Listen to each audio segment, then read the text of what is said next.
श्री कृष्ण। आज मैं आप सभी को शुगर के बारे में बताता हूँ, डायबिटीज़ के बारे में बताता हूँ। डायबिटीज़ को ही आम भाषा में शुगर बोल देते हैं। तो जो डायबिटीज़ है वो मुख्य रूप से जब कार्बोहाइड्रेट का मेटाबॉलिज्म अल्टर्ड हो जाता है, जब ब्लड के अंदर शुगर का लेवल नॉर्मल लेवल से अधिक हो जाता है, हाइपरग्लाइसीमिया हो जाता है। इसी कंडीशन को हम शुगर के नाम से जानते हैं। ऐसा होता इसलिए कि ऑटो इम्यून डिसऑर्डर के कारण क्या होता है, जो पैनक्रियाज होता है, ये पैनक्रियाज एक ग्रंथि का नाम है जो हमारे पेट में स्थित होती है। इसके अंदर बीटा सेल्स होती हैं। बीटा सेल्स इंसुलिन का प्रोडक्शन करती हैं। तो इंसुलिन का कार्य होता है कि वो कार्बोहाइड्रेट को सेल के अंदर शिफ्ट करा देता है। जब इंसुलिन ही नहीं बनेगा तो वो कार्बोहाइड्रेट यानी कि ग्लूकोज, वो शुगर ब्लड के अंदर ही पड़ी रहेगी। जब ब्लड के अंदर पड़ी रहेगी तो निरंतर खून के अंदर शुगर का लेवल बढ़ता चला जाएगा और आपको शुगर हो जाएगी।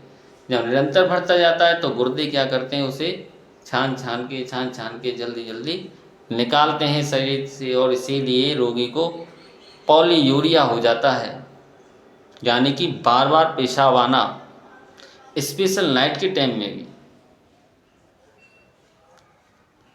और पॉलीटिप्सिया और पॉलीपेप्सिया, इन 3P सिम्टम्स से मुख्य रूप से डायबिटीज़ जानी जाती है। रोगी को अत्यधिक भूख लगना, रोगी को अत्यधिक प्यास लगना और रोगी का बार बार पेशाब जाना ही शुगर की उपस्थिति को अंकित कर देता है। शुगर मुख्य रूप से दो प्रकार की होती है, डायबिटीज़ इंसिपिडस और diabetes mellitus. Diabetes insipidus pituitary gland में एक जो पोस्टीरियर उसका पार्ट होता है, उससे एक हार्मोन बनता है ADH, anti diuretic hormone. Anti diuretic hormone की इनसफिशियंसी के कारण डायबिटीज़ इंसिपिडस हो जाती है। और एक होती है डायबिटीज़ मेलाइटस, जिसमें कार्बोहाइड्रेट का मेटाबॉलिज्म अल्टर्ड हो जाता है। जो ये आपकी डायबिटीज़ मेलाइटस है, इसी को ही फिर 3 पार्ट में फिर से डिवाइडेड किया गया है। 3 प्रकार की और होती है डायबिटीज़ मेलाइटस, जिसमें सबसे पहला प्रकार है इंसुलिन डिपेंडेंट डायबिटीज़ मेलाइटस, कि ऐसे रोगियों को पर डे इंसुलिन लेने की, या अब तो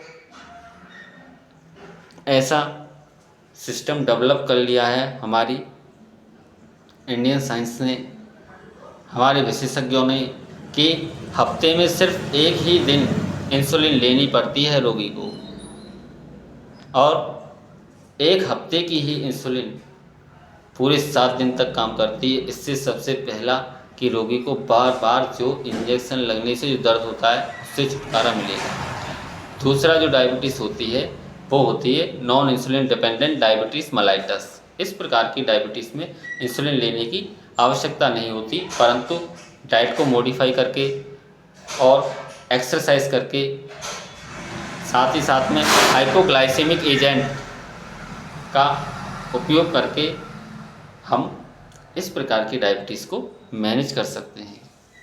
और तीसरी होती है gestational diabetes. Gestational diabetes specially माताओं को होती है गर्भवती होने के समय में। जब माता गर्भवती होती है उस समय पे इस प्रकार की डायबिटीज़ स्पेशल डेवलप होती है, तो इसीलिए इसका नाम गैस्ट्रेशनल डायबिटीज़ रखा गया है।